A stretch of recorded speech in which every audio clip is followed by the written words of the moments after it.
vous n'allez plus mettre de papier toilette sur la lunette des toilettes. Véritable nid à bactéries, les toilettes ont la réputation d'être la partie la plus sale de la maison et sont carrément boudées dans les espaces publics. Avouons-le, on préfère se retenir pendant des heures plutôt que d'utiliser les toilettes publiques.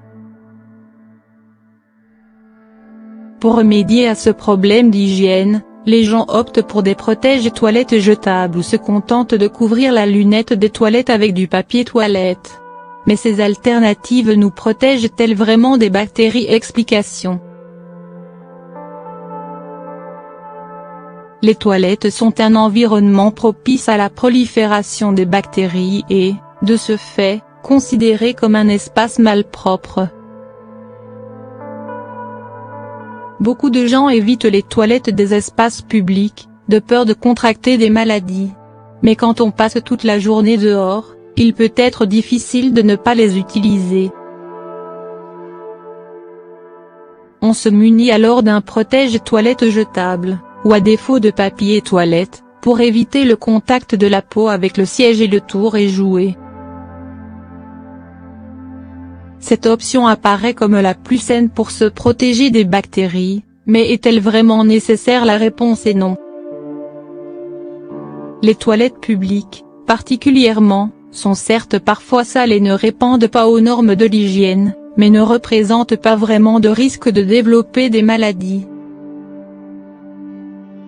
Les scientifiques ont prouvé que les risques de transmission de maladies ou d'infections, après avoir utilisé des toilettes publiques, sont très faibles, à condition que le sujet n'ait pas de plaies ouvertes ou autres blessures qui vont entrer en contact avec la lunette des toilettes et donc collecter les bactéries. D'autres recherches ont également souligné que les risques de contracter une maladie sont plus grands quand vous tirez la chasse.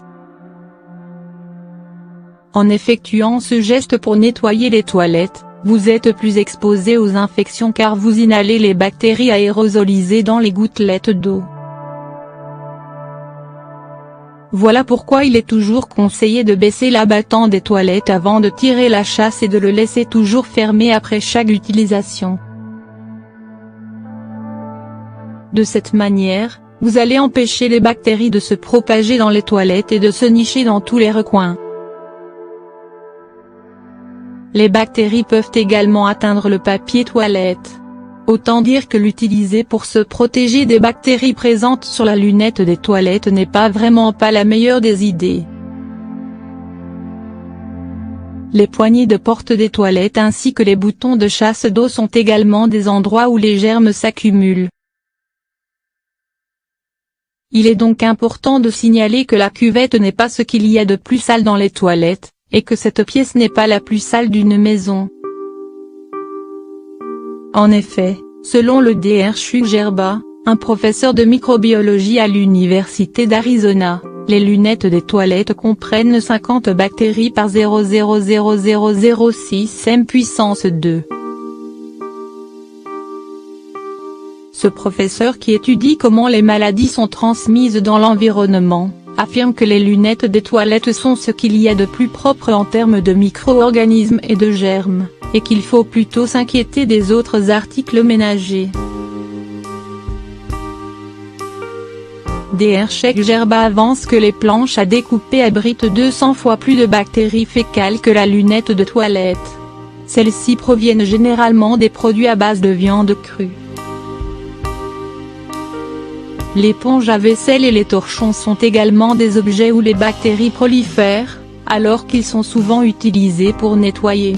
Selon Gerba, une éponge renferme 10 millions de bactéries par 0,00006 m puissance 2, et un torchon 1 million. Pour résumer, la cuvette des toilettes ne constitue pas l'endroit le plus sale. Toutefois, la protection des bactéries reste de mise. Pour cela, existe le papier toilette qui peut avoir l'effet inverse.